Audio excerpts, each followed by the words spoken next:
What? Security Breach? Again? Yes, this game is honestly an endless source of topics. The most overhated FNAF game that still holds influence to this day. While the most common thing you can see on YouTube about Security Breach is 2 or 3 hour long essays about why the game is bad, I'm gonna be talking about the most important and the most successful aspect of this game that makes it good. The visuals, the designs, the environment, and everything else that can be called art. I mean, this game by itself is an art. However, for that I'm gonna need an opinion of an artist. Oh. Okay, I guess it's time to use my artist card. Even though I'm technically just a guy with a pen, I think it's gonna be fun to try. And let me remind you, the goal of this video is to enjoy the beauty of Security Breach more than being educational. So let us begin. I'm not a filmmaker, but it would be unfair to skip the intro. Knowing the history of Steel Wool, it's not surprising that the intro is so well made. It's an over-the-top preview of what the visuals of Security Breach are gonna be about. The abundance of colors. In the background we can already see the purple and light blue, two colors that will accompany us in the Pizzaplex very often.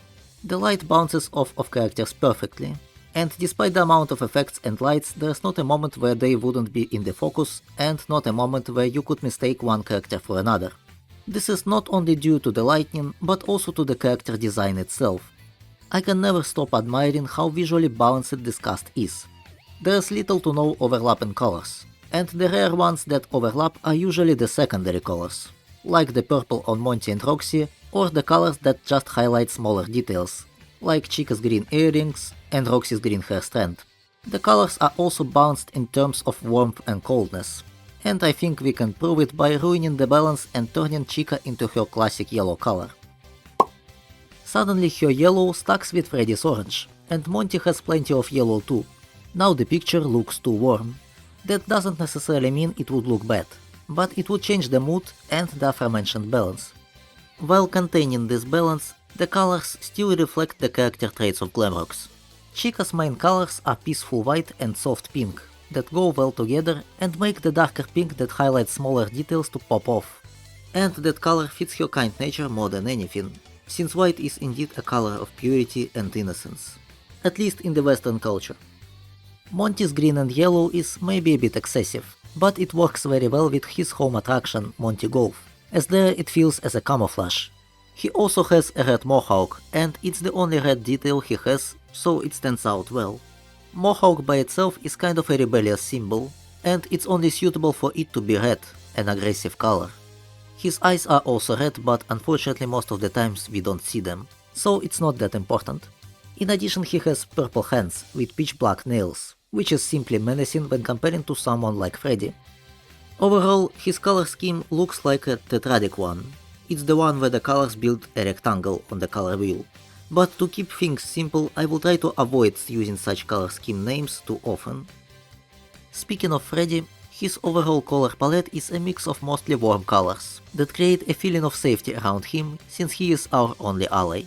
These warm colors go together with complementary blue. Complementary colors are the colors that are opposite of each other on the color wheel. Blue and orange are the prime examples of complementary colors. They always go well together and they always highlight each other. That's why games often use orange and blue on their cover art, and why team-based games have Team Orange and Team Blue, or Team Red and Team Blue. Complementary colors are very important for this video. The last notable things Freddy has are his black cylinder and black tie, symbolizing his authority and his position as a leader. The last and the most important of the group, yes I said it, bow to the queen now. Anyway, Roxy has several colors that aren't that abundant. She has 2 shades of grey and light grey hair. These shades of grey are here because, well, she's a wolf. Also, these are simply safe colors to use, and they will serve as a base for other colors.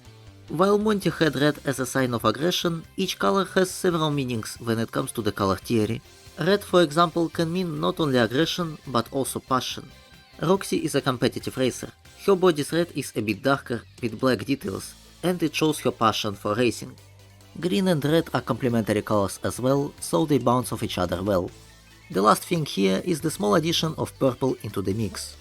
In case of Monty, his purple was a complementary color to yellow. in case of Roxy, it's simply a color that doesn't disrupt the flow between red and green. And most importantly, purple is the color of royalty. That's right, place that crown on her head and bow already. It's worth mentioning that all Glamrocks have their non-primary colors not only for color scheme, but they also serve to connect their body parts. It's mostly noticeable on Chica and Freddy, with Chica having dark pink connecting her arms and torso, and with Freddy's red doing the same, but also for his legs. This helps a little bit to hold their silhouettes together when you are looking at them from afar. Meanwhile, when we are close, we can see that Glamrocks are pretty detailed. Their textures have plenty of cool details, like paint chipping away, some dirt and scratches here and there, and as the game time progresses, they will become dirtier and dirtier, adding even more details. However, while Glamrocks are detailed, it should be mentioned that the beauty of the environment in this game comes not from the texture quality, but a successful usage of colors, lights and environment composition. There are plenty of things that look ugly when looked at closely, but the game distracts you by having either a lot of light sources, or sometimes by throwing you into a very dark environment where you physically cannot see it. The game starts in Freddy's room, with a lot of warmth and brightness. Warm red and calm blue working well together with celebratory atmosphere, to induce us with the feeling of safety and serving as a good contrast to the darkness outside the window. Black and white are neutral colors, so often in the Pizzaplex you will see lines of black and white checkers, going in addition to other colors. Here we can have a first-hand example of something looking ugly when you are close, because this bear makes me want to cry. But taking a few steps away turns this room into the coolest shit ever. Looking at the wall we can see child drawings of Glamrocks, and how thanks to their design, no matter how simple the drawing is, we can understand what character is being depicted. After Freddy sends us to the darkest pit of hell, we can see a pattern how the light blue will be generally associated with something that can help the player. Save stations, recharge stations, flashlight recharges all emit blue light. The vents after that are an interesting topic. Usually vents in games tend to be visually boring and dark. But here the vent constantly change the light sources and their colors, between blue, green, red, occasional white lamps and sometimes faulty wires. Coincidentally, the vent goes full red when you crawl near Monty's room. This serves two purposes at once. Right now it's to highlight Monty's tantrum, and later we are gonna be running from Mini DJ here, so overall it's to create the sense of danger. Since the player is forced to look at the vent walls closely, the vent texture is very detailed, with a lot of rust, damage, dirt and other stuff. But now, after this introduction to the main cast, welcome to Rockstar Row.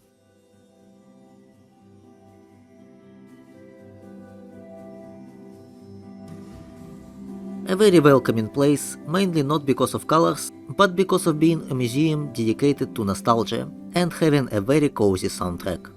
The lights play their part too, highlighting each room, bouncing off of statues, while the greenery under the statues adds a bit of life to the place. And it's not a rare occurrence in the Pizzaplex. There are plenty of artificial bushes and palm trees throughout the Pizzaplex that add a bit of life to certain areas. That's not to mention that this greenery often complements red walls, which aren't rare in the Pizzaplex. There are also a lot of cool Easter eggs in this museum. Most of them are illuminated with light to be better seen. Some character cutouts are specifically illuminated in a more sinister way than others. Like, tell me this doesn't look sinister. The only problem I have with this place is that the floor is the same black color as the pedestals, and most of the light sources are in the top part of the room, and the floor has no reflection, so the bottom of the screen can sometimes become pitch black. But overall this place still has the aura of a safe starting space and... Oh god, I forgot to turn off the free roaming AI. This scared the shit out of me when I was recording this. Anyway, for a few seconds we are thrown into this dark hallway. The light sources are rare and they are here mostly to illuminate the characters and some posters. The purple on the ceiling reflects nicely on the floor and helps to not lose orientation in space. It is a nice rare showcase of what the Pizzaplex would look like if the building was really closed. It doesn't look dangerous or scary, it looks asleep. But it's time to move on to something Security Breach does fairly often, and it is switching the scenery between bright, oversaturated environments and dim, unsettling backrooms or technical zones. We are moving into the utility tunnels, and the mood shifts. The colors are much less saturated. Even when the walls have colors, they are damaged or heavily soiled to cover it. The light sources are much sparse and less intense. And even when they are of the warm colors, they still don't feel warm. The materials of the environment are now concrete, bricks, metal, and together they are not a very welcoming sight. Add into the mix some faulty lights in the background, this strange scenery with stuff bots, a danger sign, and this cleaner bot who is missing some frames. And the entire feeling of safety is gone. The backrooms after that are not much better. Yes, the walls are more colorful, yes, the lights are purple, but they are so dim that it doesn't create a feeling of safety, and there is a reason for that. Plenty of rooms are covered in garbage or just look untidy. This kind of contrast to Rockstar Row gives us a good idea how Fazbear Entertainment treats this place. Everything on the outside will be shiny, golden, a beautiful wrap, but on the inside, unbeknown to most, the Pizzaplex is rotten.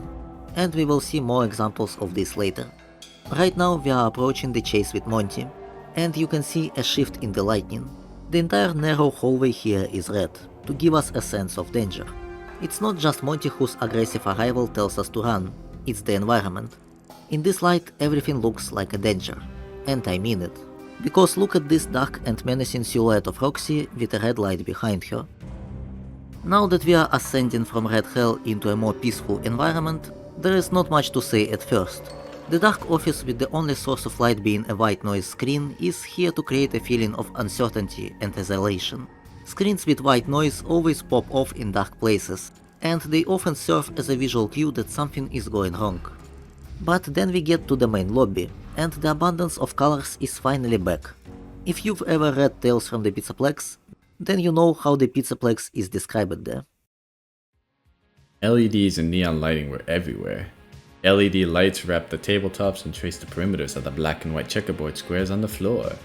The archway leading into the dining room was neon, and neon pizza wedges decorated the walls. The colors in your face: reds, blues, greens, yellows, pinks, purples, and oranges. All this light was caught by the mirror ceiling refracted, sending streaks of color throughout the space, even the servers threw out light. They all had multicolored glow necklaces hanging around their necks. Yeah, that fits. The main lobby is the quintessential Pizzaplex. Despite there being a lot of light, each light source has a purpose. Some highlight the edges of the hall, some highlight the counters. Some are placed in the darkness to have a better effect, like these blue screens behind the counter or this one. Most of the colors in the main lobby are a nice combination of light blue and purple. It can be seen both in the light sources themselves, even in the Glamrock gift sign, as well as in the colors of walls and stairs. The floor has a good reflectiveness to it, good enough to add even more color on the screen, without making it too excessive and enough for us to understand how smooth and polished it is, most likely due to Fazbear Entertainment doing some hard cleaning before closing. But since there are so many lights around us, the floor itself is mainly colored in black and white, to not interfere with them. The water under the golden statue and some greenery here and there add an illusion of life, while the escalators, the elevator tube, the amount of neon, and metal columns with a line of light inside them add a high-tech touch. The columns specifically look cool not just because the light envelops the entire thing, but also because the art itself is gorgeous and adds even more light bluish into the composition. The contrast between the dark silhouette and mostly cold colors of the background, occasional lines symbolizing the flow of music to add a bit of dynamic, the white outline on the characters to make the light source at the top feel stronger, some parts of the character silhouettes being slightly illuminated from behind to create a feeling of 3D, as if there are other light sources that we don't see, or as if the music flow is a light source of its own, and with the silhouettes of the crowd cheering from both below the characters and above the characters on the balconies, everything reminds us what this place is about and how grandiose it is. Makes me nostalgic for something I didn't even know I can be nostalgic for. There is plenty of cool stuff in the buildings on the sides as well. Glamrocks Gifts has this cozy feeling because plushies can never do wrong. The floor is a dark welcoming carpet and the entire room is warm purple with bright purple highlights. And then you are thrown into this blue staircase for contrast, and I cannot describe how cool this staircase is. The restaurant on the opposite side has a very stylized look. The main material here is wood, and the room is mainly wood and orange with some red additions. But since the colors here are much calmer, we have washed out blue walls being a complementary color to them, instead of a usual blue or light blue. Also can't skip the fact that chairs are actually fast chairs, that are again the same complementary colors of orange and blue, showing us how everything in this building is about the brand, no matter what it is. Probably the only problem I would fix in this place is that the sign that hints the player that you need a magnet isn't highlighted enough. Like, it's just there, and the player has a high chance of missing it. Because the Pizzaplex has posters all over the place, so this one needs to look different and grab your attention. Also, the reflections in the glass are sometimes broken, but it's a problem with the entire game and not only this area. As a contrast to the brightness of the main lobby, we have a much dimmer transitional area to the Daycare, and honestly this place feels very underappreciated. The light in here is dark enough so all the light sources look much better. The walls are made of brick, but the futuristic feel doesn't disappear because the metallic columns with neon light inside them are still present, as well as a reflective floor. The checker pattern softly connects the floor and the walls, making transition very smooth. The ceiling is imitating a night sky full of stars, to make the room feel even darker while having a calming effect. The bushes under this column are illuminated by light blue light, so they don't lose their color and stand out in the environment, and we will see later more examples of that in the Pizzaplex. The fountain is a very unique prop here, and while looking nice in composition with palm trees and white lights, it kinda gets hindered by the fact that the water itself doesn't look very good, at least the one that flows. Some things in the environment still tend to remind you who this place is about, but since we are about to encounter a new character, we can see that the light illuminates the posters of Sun and Moon rather than anything else. And later we can already guess what the character is gonna be by looking at the double statue. The neat detail about the environment in the Pizzaplex is that it always tells you some sort of a story. Take these two staff counters as an example. They look the same, but if you look closely you can see that the props on them are different. This one has chips, a crumpled paper, and the radio lies horizontally, while the other one has a cup, a folder with papers, and some random document. It's a small difference, but it absolutely enhances the immersion. These two counters had two different people behind them, and it shows. This example is just a small showcase of a larger thing, because the entire Pizzaplex is built like that. The Daycare lives up to its name by having all the colors possible. This place uses all the primary and secondary colors. Primary colors are the colors that cannot be mixed from other colors: red, blue and yellow. Secondary colors are the colors that appear from mixing two of the primary colors. If you played the Daycare level in Help Wanted 2, you know the drill. With these colors, this place is supposed to be taken as unserious as possible, and the OST is the most random bunch of noises that fit the scenery.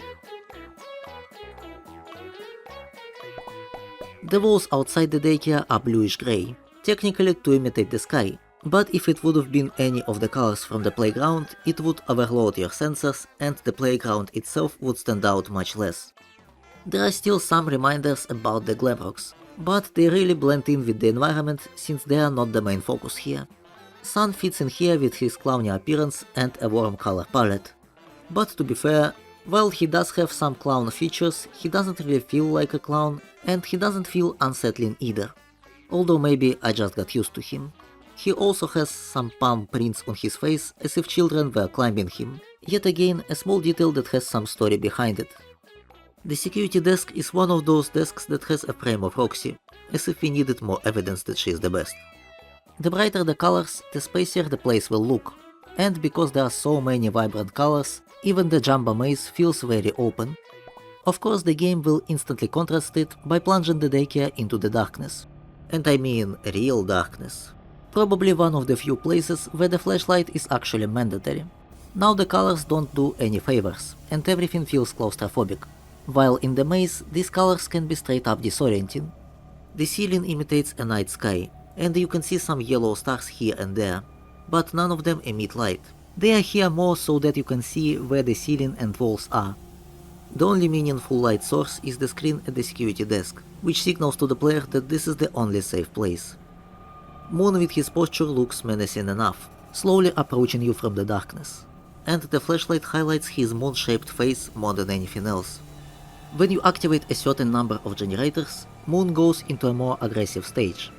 And now he will have classic evil red eyes, that look like red light projectors when looking from the side. Also he will begin to use the geometry of this map. The goofiest part here is that the wires that lead to generators look like this. And sure, they are easy to see, but also kinda weird. But I guess it's better than have them black and unhelpful at all. Leaving the daycare, we may notice two not so good things.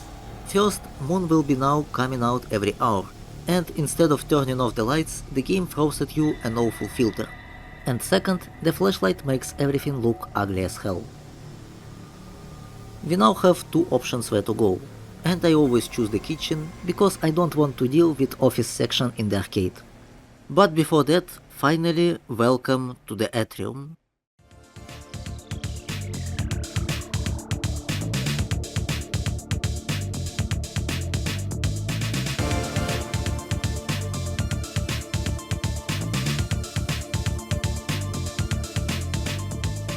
This place is a colorful dream or nightmare. Due to how much visually is going on here, it's hard to focus on anything specific. The red and purple walls create warm atmosphere, and also there are analog colors, the colors that are near each other on the color wheel. Usually analog colors require 3 colors, but having 2 colors also works, since they are still in harmony and create smooth transitions. The purple and light blue lines are still present and highlight the edges of the stage and the hall, and in some places connection between the wall and the ceiling. There are a lot of light sources, but some parts still look dim as nothing reaches them. The darkest part here is bottom floor under the entrance. It's a mess of different colors from neon signs with no particular color scheme or composition in mind, but it helps that it's placed here in the dark, and the reflections on the floor help you see where you're walking. In the middle we have this thing that serves as a warm light source for the center of the hall, and for the blue party tables that are placed on a purple carpet and surrounded by checker tiles to add some festivity. Yet again, the purple and blue go together in the Pizzaplex very often. The greenery combines nicely with the overall purplish red tone of the walls. The different stylized monuments show us which attraction is where, and although some could argue that some of them disrupt the flow of other colors, they serve as your main guidance in this place, because the minimap sucks. Right now this place is nearly empty, and the OST tries to convey it, almost as if it tries to imitate the wind, and highlight the vastness and emptiness of the Pizzaplex.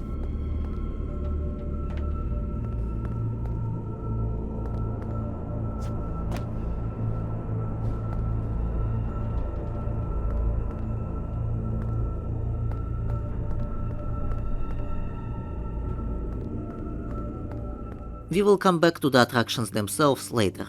Right now it's time for the game to make us go through something dark and unwelcoming, to show us again the contrast between the official world of the Pizzaplex and the inside world of the Pizzaplex.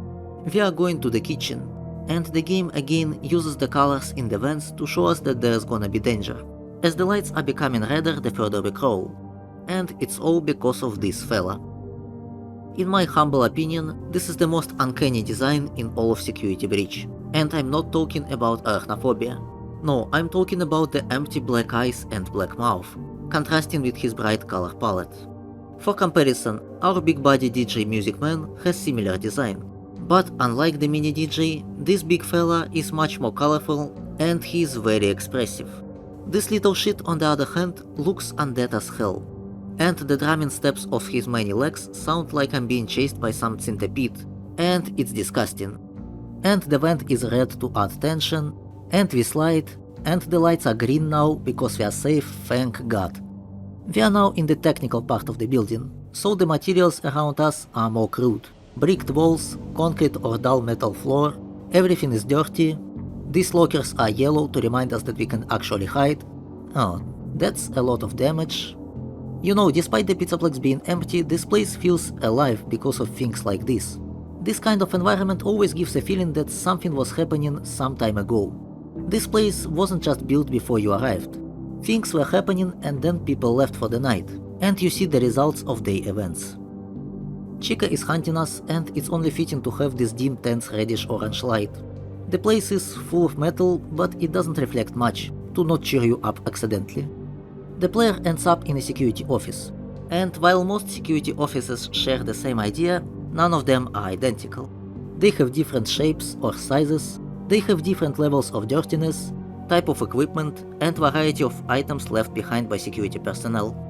And the things left by the security officers have a wide variety, showing us that all of them are different people with different tastes or ideas. One office can have many empty pizza boxes. The other one is full of coffee cups. Another one can have a door blocked with garbage. While another one can have some framed photo or a lot of sticky notes on a board, or someone has left several journals and bags of chips. Such a wide variety of small details adds a bit of character to the many unnamed security guards and staff members. It will come as a shock, but there's not much to say about the kitchen or the loading dock. I know, there's nothing unusual here. The usual technical yellowish or white lights, all kinds of grey and black colors. Seriously, let's move on to something more interesting. Right after the loading dock, we have to go through bathrooms and the laundry, and all this place looks much more interesting, simply because it's a sudden change of the overall colors. We are in a cold looking place, where the flashlights of staff bots look much nicer than usual, thanks to this monochromatic dark green lighting. In theory, the red signs leading to the exit are supposed to look great here, as red is complementary to green, but because they aren't illuminated in any way, they just blend in with the environment, and it becomes easy to get lost here. But this place is also interesting because of the soundtrack that can be heard from this point onward, otherworldly.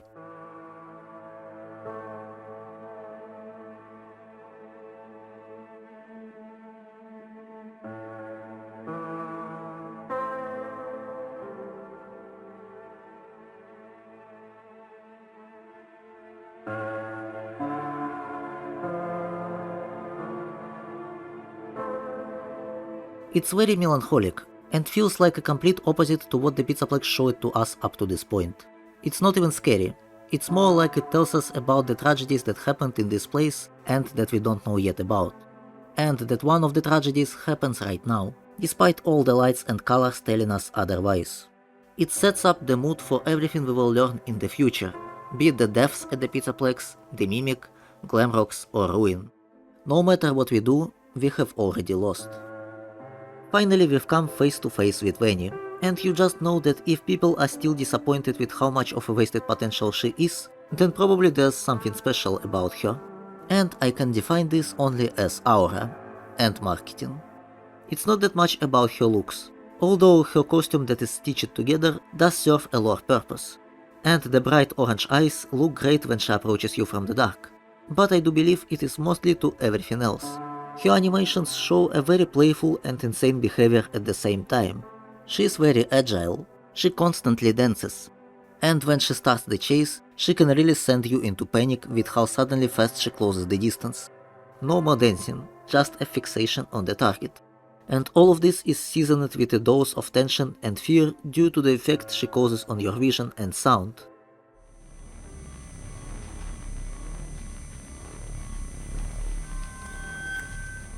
When she's not chasing you, she can occasionally be seen on some screens looking at you with her bright orange eyes, or you can hear her distorted voice from different directions, as if she is everywhere and nowhere at the same time. So many fun details were given to her, so not surprising that she is memorable despite her minimal presence in the game.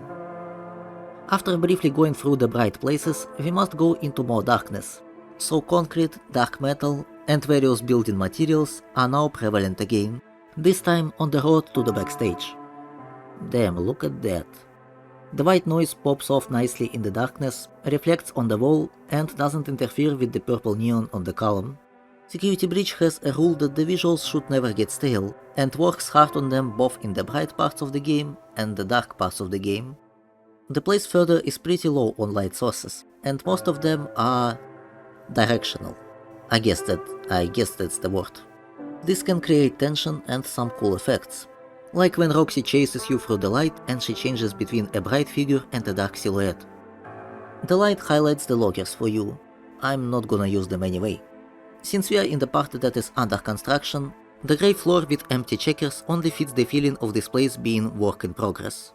There is not much reflections and the hallways are very low on colors, so it's a somewhat relief from the usual visuals we have in the Pizzaplex.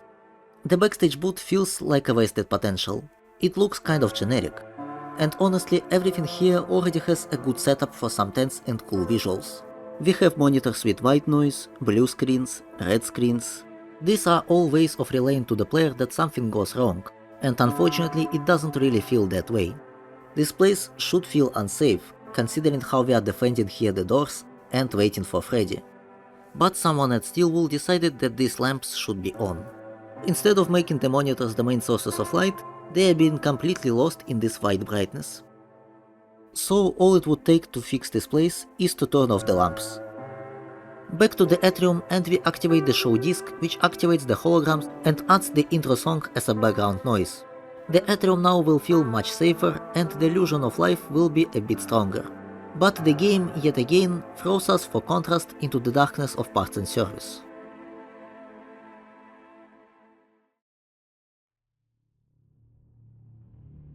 You walk through dark concrete hallways. The occasional lamps give you enough light to not lose their orientation.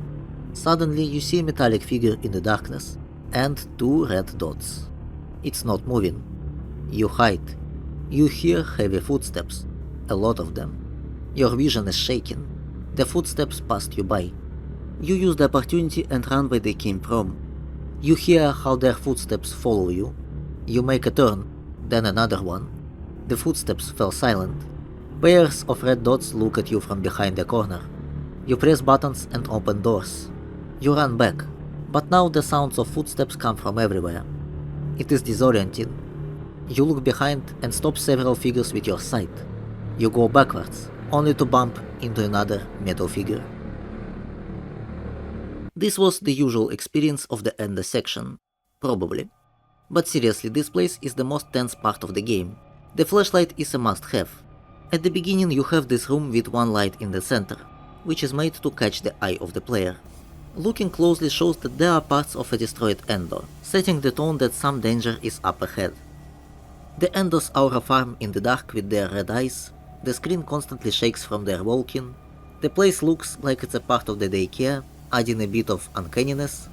The light sources are very weak to make the Enders look even more menacing. Some of the light sources are more atmospheric, like occasional monitors with moon or sparking wires. There is this room with dark purple entrance that is enclosed from the rest.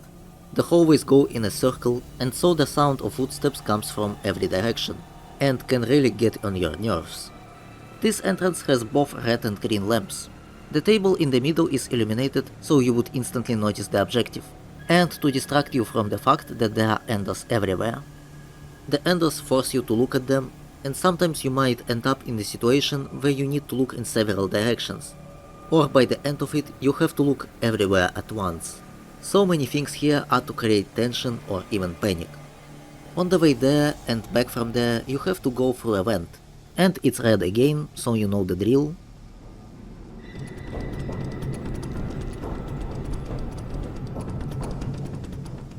The game also took Freddy from us, and I must just mention that the game does it constantly when you have a tense segment, since Freddy is one of the sources of your feeling of safety. The parts and service is an interesting place. On the surface it feels pretty safe, even if the light is cold and there's some fog. It feels very isolated from the rest of the building. But the more you look around this place, the more you see that this place can tell a dark story. A bunch of rooms that look like prison cells. A barricaded door as if someone was trying to prevent something from getting out. A broken glass with a flickering light as if something actually broke out. A destroyed Ender, probably a result of this breakout. This thing that just stays there, menacingly. The glass of the protective cylinder is full of scratches, as if something was banging on it from the inside. With the overall kinda greenish tone of the room, and with tiled walls and floors, at this point it might as well be a torture chamber for animatronics. So let's leave this place for something more beautiful. We can finally talk about some of the attractions. Despite the Pizzaplex being one giant building, the environment splits into different microbiomes to diverse the visuals. Fazerblast is probably the attraction with the most eye-gouging visuals. And it's not that I don't like it, but my eyes are getting tired if I'm looking at it for too long. And it's all because of the contrast, brightness and flickering.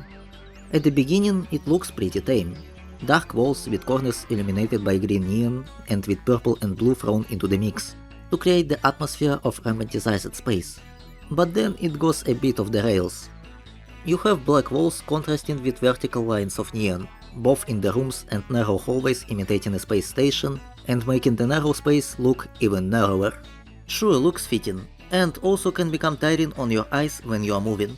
But then you see black walls contrasting with flickering patterns of blue and purple and orange, and it's all connected with bright white vertical lines, and the floor has a pattern and it feels like it's bright too, and it's a maze, so most of the times these lights are everywhere. After a while it becomes really tiring.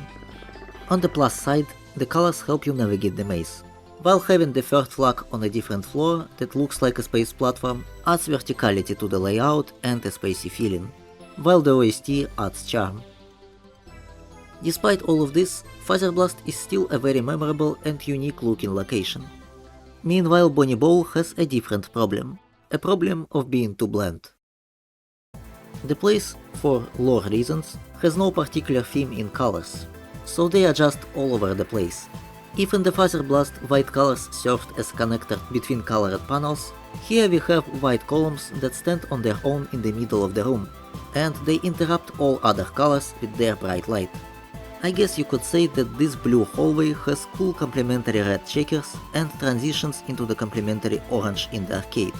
But there's also a yellow corner and a cold corner, and there are these stars on the side, and together with the white in the center it all feels disjointed.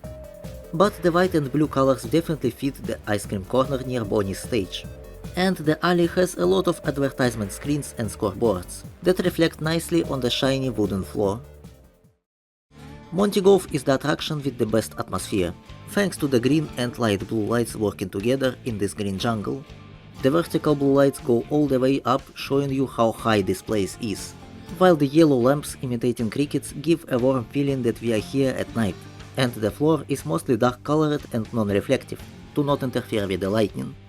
Of course, since this place is so green, having at least some complementary red details won't hurt.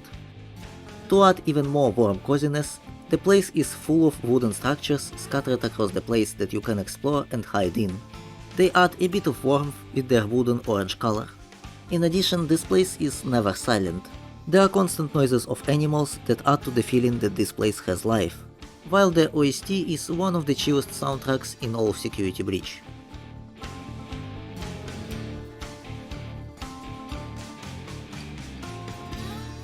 Monty looks very natural here, and he is hard to spot, but this is how it's supposed to be. At some point this place was planned to have a giant hologram of Monty that didn't make it into the final game, but honestly I think it would brighten this place too much and interfere with other colors. Since I skipped ElChips and the East Arcade, we can visit them as well. ElChips is a short stop, but a unique one nonetheless. It's the only place where the yellow color is dominant, and goes nicely with these metallic columns and the light blue connecting it with the ceiling as if it's the sky. Both kinda overshadow the green color of cactuses, but it's not critical. And they are still placed behind the red furniture, so the complementary green and red still work together. Another noticeable thing here, and in several other places, like the kitchen or the Raceway, is that the floor checkers use dark red and orange. It's not black and white, but since red and orange are near each other on the color wheel, these two colors are still in harmony. The orange tiles together with red furniture and yellow light create a very warm atmosphere. In the transition between ElChips and East Arcade, you can actually see the sheer power of cactuses. Holy hell, they look so much nicer when the yellow is on a supporting role. East Arcade is kind of a continuation of the main part of the Pizzaplex. We have more of purple and light blue combination. The floor checkers are still the same, and sometimes there's a carpet of complementary blue. The light blue in this place is mostly to grab your attention to unique looking things, like this cage, or whatever this thing is. While the purple on the walls is more to remind you how white this place is. The floor is shiny, but the reflection is pretty weak, and I would say it's a good thing here. The further you go, the darker it gets, and the arcades become their own source of light, adding a bit of chaos. Roxy in this light can look really menacing. The price counter continues the purple and blue tradition, while also having purple walls. However, the number of light sources isn't abundant, so all the plushies are still visible. The elevator tube reflects all the lights around it, and while the quality could have been better, Together with this bright neon arc, it adds a more futuristic feel. We can also see the use of a material that looks like polished black stone, which is pretty rare in the Pizzaplex. This choice of nearly black and white helps other colors to look more natural, since black and white are very neutral colors and lead to some unique installations. Mother size, pretend it doesn't exist. Some of the attractions are still blocked, so let's let the game play its usual card and give us some rest from the excess of colors, by putting us into another dark place. We are at the point of shattering one of the Glamrocks. FNAF usually doesn't have gore in games, but shatterings are still a very brutal and disturbing thing to look at. We are shattering Chica in a gloomy red light and falling down into the darkness. Welcome to the sewers. The place with every color of dirt possible. But even in this place, the rare light sources have a wide variety of colors. However, to not ruin the dark and menacing atmosphere, these light sources are always far away from each other, so their colors wouldn't mix together and change the mood. Every place will have one single color.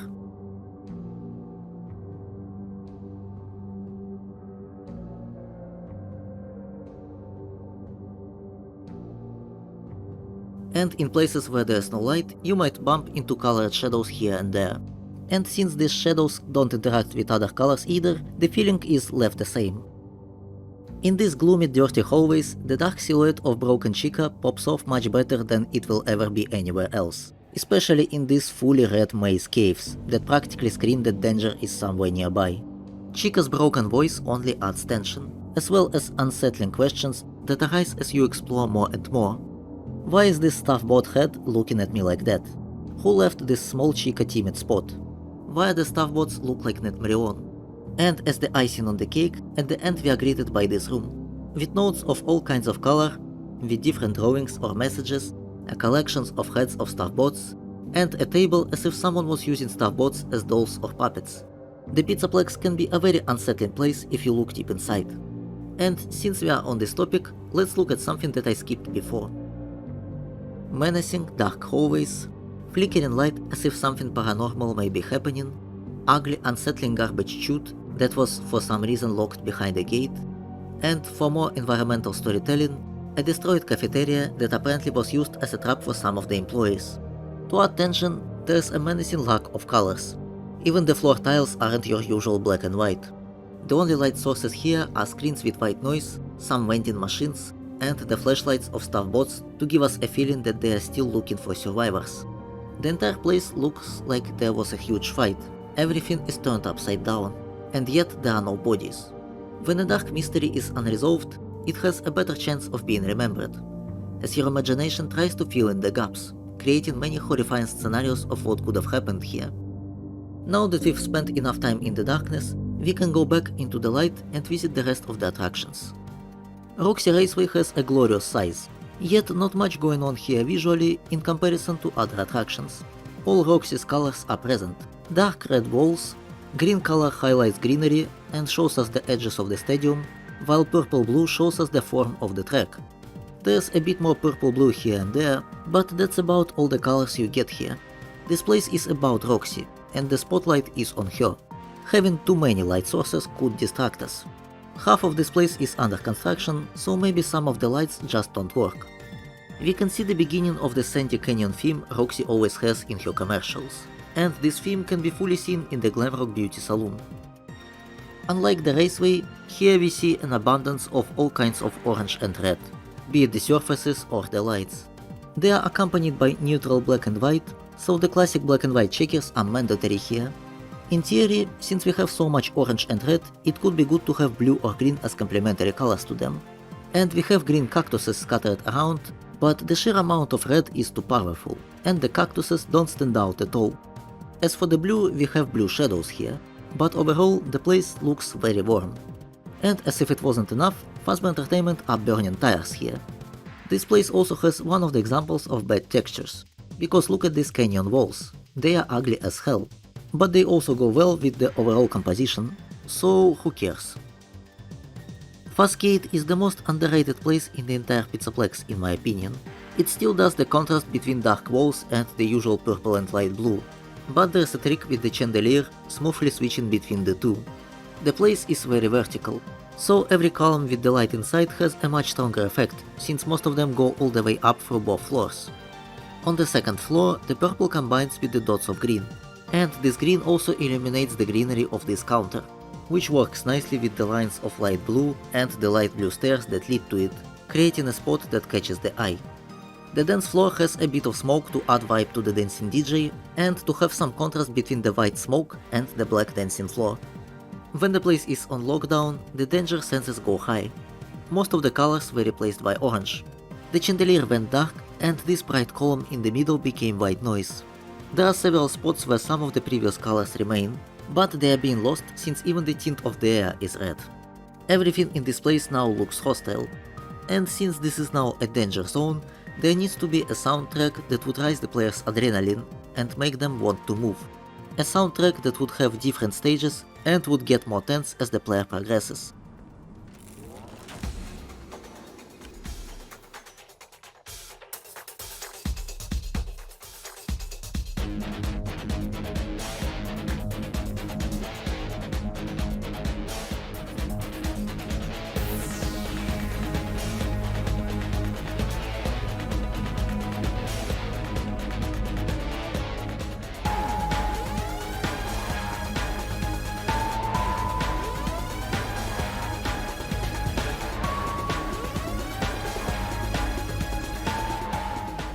This soundtrack is simply amazing and I'm holding myself from letting it play in full. But now enough of all your fancy lights, it's time for some contrast again, and to plunge into the darkness once more. As if shattering Roxy wasn't painful enough on its own, we are now subjected to some darkness underneath the Raceway, and there's not much interest in here since this is just more construction site environment. This section here is mostly to show us Roxy's ferocity as she breaks down doors. But the highlight of this place is the fire at the end, that really serves as a metaphor for her angered state, and lets her aura farm when she walks through it. That's why the damage on her model looks like she was burned, even before this room. There was even a version of her model being on fire, that she would have specifically here, but it was never implemented. Also because now Roxy often cries, the wires that come from her lost eyes look like black tears. Finally we are at the end of the game, and not much to say about this place either. The elevator plays a broken melody of the Pizzaplex, a reminder how rotten the Pizzaplex is inside, and very fitting for a one-way ride. After hearing it for so many times when using the elevators in the Atrium, this broken one really stands out.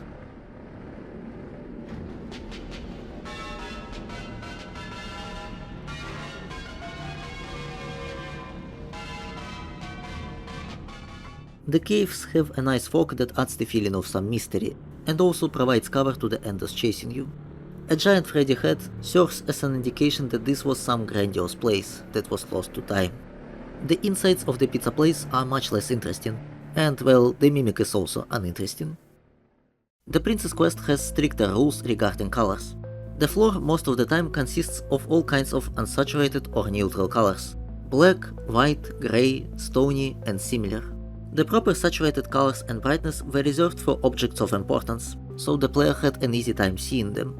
Like the princess and chests are yellow, glitch trap and items related to him are purple, projectiles are bright white, green plushie, fiery orange foxy, red king, red carpet that helps you to navigate, etc. Of course there are several rooms where the colors are much more interesting, like this room with crystals or the graveyard. But these rooms also have no enemies, and the floor is still darker than the objects. We were talking about the meaning of some colors before, and in Princess Quest this theme can be seen much clearer, with the main examples being the princess and glitch trap. The princess is golden yellow, the color of hope. Glitch trap is black and purple, with black symbolizing evil and purple mystery or ambition. Since yellow and purple are complementary colors, this is clearly a fight of two opposites, good and evil. Now it becomes a bit harder with the Red King, because neither aggression nor love or passion sound proper to describe him. Unless we are going with the theory that the Red King is Edwin, then it makes a bit sense, since Edwin had both anger when he destroyed the Mimic and passion for his job. But to be honest, when it comes to the Red King, it's quite possible that Steelwool were just stuck with the red color of Old Man Consequences in the chaotic development of Security Breach. The final cherry on the top of our journey is the soundtrack in the credits of the canon ending.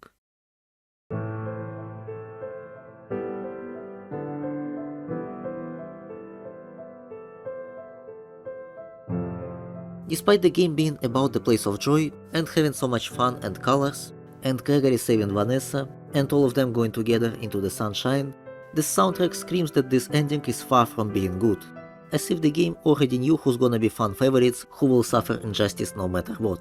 More on that in the previous video. The abundance of colors, the detailed environment, and the immersion this game provides are truly unusual and memorable feats. And it in fact can easily offset the fact that the gameplay is mostly a walking simulator. Games are created for fun and escapism. Even if the gameplay isn't something unique and fun, the escapism factor is present stronger than ever. Not long ago there was a drama about the fact that Steelwool has made this game with mostly stock assets, available to everyone, and I call it a drama because some people wanted it to become a drama, and for some reason their first reaction was, "Boo, I can't look at this environment the same anymore." While I'm sitting here in shock that this beauty was built with stock assets. Well, guess the era of shitting on Steelwool is not over yet. So, what about the DLC?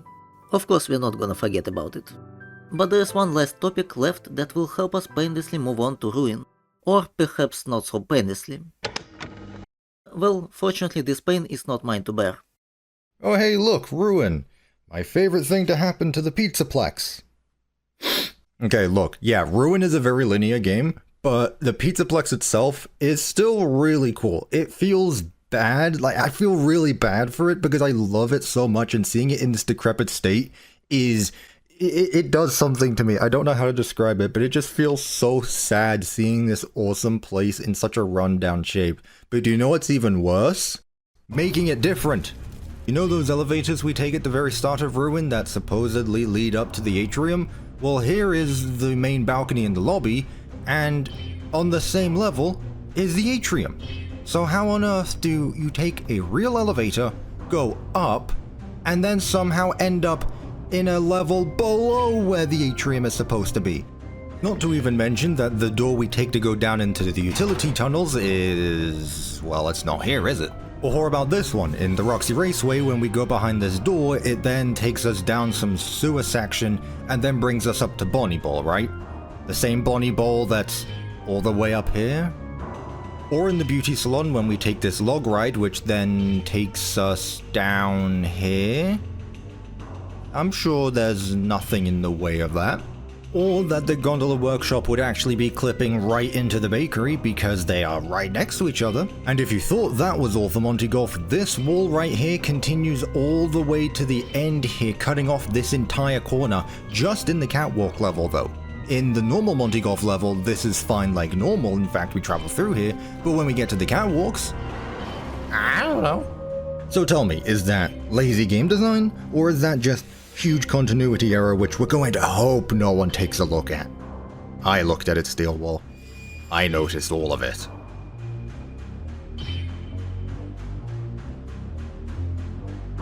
I'm sure there's gonna be a theory about two different Pizzaplexes. Anyway, let's get back on track. We can begin with official posters, since these two can definitely show us some shift in development between the time Ruin was announced and its release. The announcement art has no obvious theme going on. It's balanced in temperature, uses the usual complementary yellow and purple in the background, while focusing on Cassie and Gregory. The only Glamrock we can see is Chica, which also led to a belief that she was supposed to be our guardian. The amount of purple in this art might be an indication that at this point Glitchtrap was still a thing. And the final art clearly shows a shift in direction. The temperature is now cold. The amount of purple in the word Ruin has become much less, most likely to show us that the Mimic abandoned his Glitchtrap persona or that Glitchtrap was destroyed. The name of the game is complementary orange-red against blue. The focus is now clearly on the destruction and the death of the Pizzaplex, with the light source being a light pale blue night, illuminating the broken figures and the dust in the air, to show us abandonment of this place.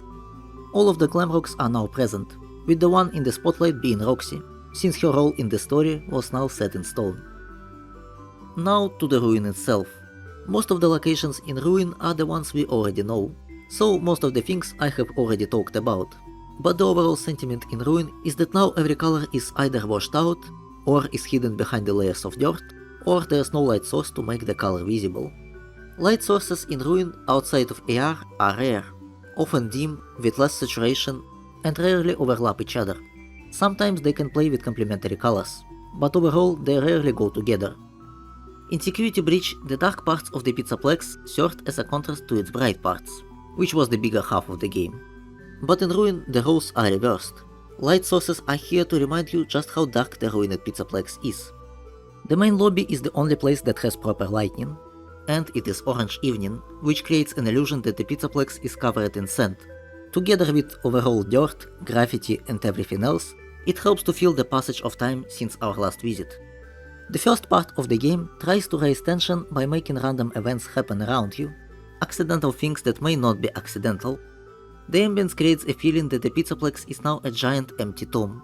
There are occasional strange echoes of some things happening in the distance, but we will never know what causes them.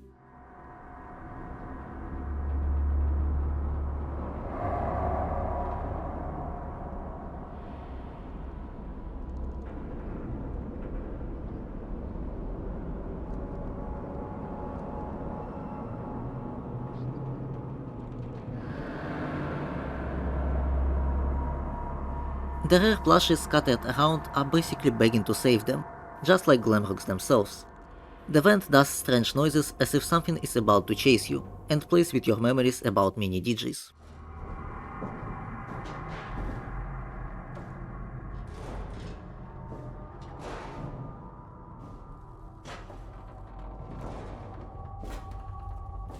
Security Breach was constantly switching the scenery between bright parts of the Pizzaplex and dark parts of the Pizzaplex. For the first part of Ruin, you won't have this. But when entering Monty Golf, the game gives us something else. The AR world, the surreal and bright version of the Pizzaplex that will serve as a contrast to the dark reality. The AR world is purple colored, which is a fine middle ground choice.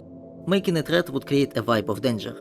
Making it green or yellow would give too much of vibe of safety. I guess blue could work, but I'm fine with purple since this color was presented in almost every part of the Pizzaplex. Of course, some other colors are still present here. The security node is calm blue when it's breached.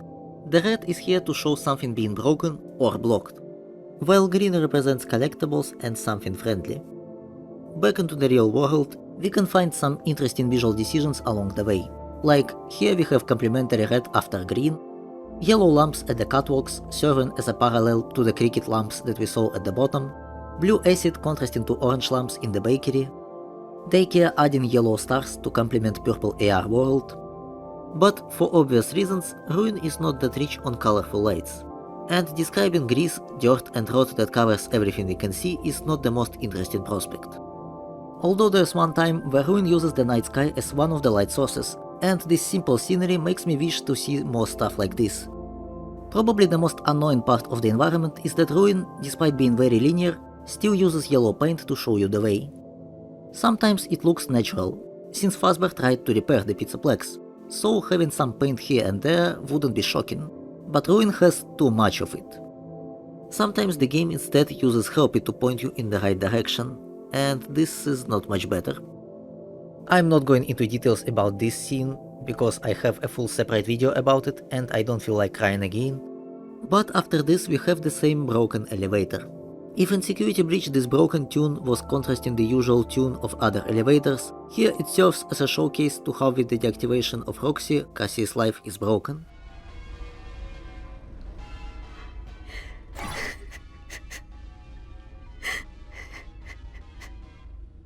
The caves at the end have some fun visuals. Green mushrooms complementing red water, as if it's the lake of the old man consequences. It's just a theory. These green mushrooms also guide us in the chase sequence. One of the tunnels here has yellow colored rocks, or whatever this is, and it's kinda reminiscent of this metal from Murray's Manor. The scooper room is entirely orange-red to signal danger, as usual. If you mess around in the AR before entering the room with the Mimic, you can hear some bits of circus melody.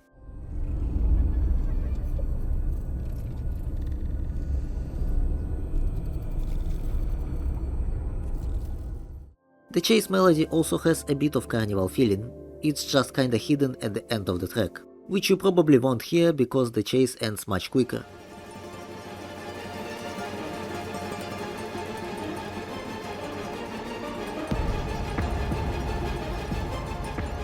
When you're activating the elevator, the mimic's footsteps sound like a slowed heartbeat. Goofy but cool.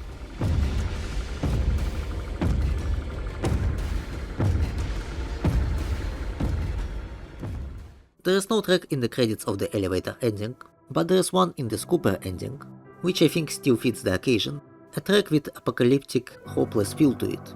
The darkness has swallowed this place together with its inhabitants, and with possibly the last survivor, who is now wounded and stuck deep underground.